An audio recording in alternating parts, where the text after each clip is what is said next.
రామాపురం ఒక ఊర్లో రంగయ్య కాంతమ్మ అనే భార్యాభర్తలు ఉండేవారు.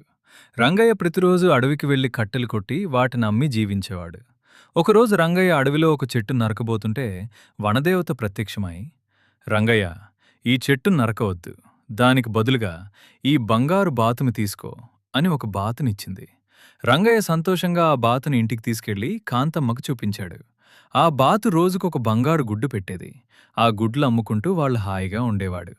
కొన్ని రోజుల తర్వాత కాంతమ్మ ఇలా అంది, ఏమండి, ఈ బాతు రోజుకొక గుడ్డే పెడుతోంది.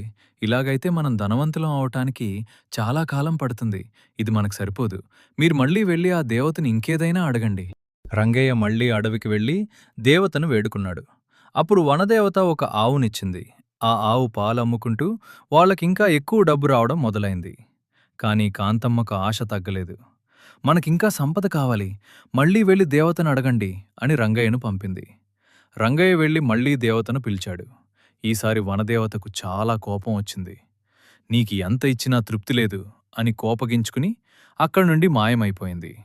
దేవత వెళ్ళిపోవడంతో రంగయ్యకు కూడా కోపం వచ్చింది. ఆ ఆవేశంలో గొడ్డలితో అక్కడే ఉన్న చెట్టును గట్టిగా నరికాడు. అప్పుడు ఒక పెద్ద కొమ్మ విరిగి రంగయ్య మీద పడింది. దాంతో అతని కాలు విరిగిపోయింది. రంగయ్య నడవలేక ఇంటి దగ్గరే ఉండిపోయాడు. ఇంట్లో తిండికి కష్టమవడంతో కాంతమ్మే అడవికి వెళ్లడం మొదలుపెట్టింది. అడవిలో దొరికే రకరకాల పండ్లను తెచ్చి రంగయ్యకు ఇచ్చేది. వాళ్లు ఆ పండ్లు తిన్న తర్వాత ఆ విత్తనాలను ఇంటి వెనక వేశారు. కొన్నాళ్లకు బాగా వర్షాలు కురిశాయి. ఆ నీటికి భూమిలో ఉన్న విత్తనాల్ని మొలకెత్తి పెద్ద చెట్లయ్యాయి. వాళ్ళింటి వెనక ఒక మంచి పండ్ల తోట తయారైంది. ఆ పండ్లను అమ్ముకుంటూ రంగయ్య, కాంతమ్మ సుఖంగా జీవించారు. సొంతంగా కష్టపడి సంపాదించుకోవడంలోనే నిజమైన సంతోషం ఉందని వాళ్ళు తెలుసుకున్నారు.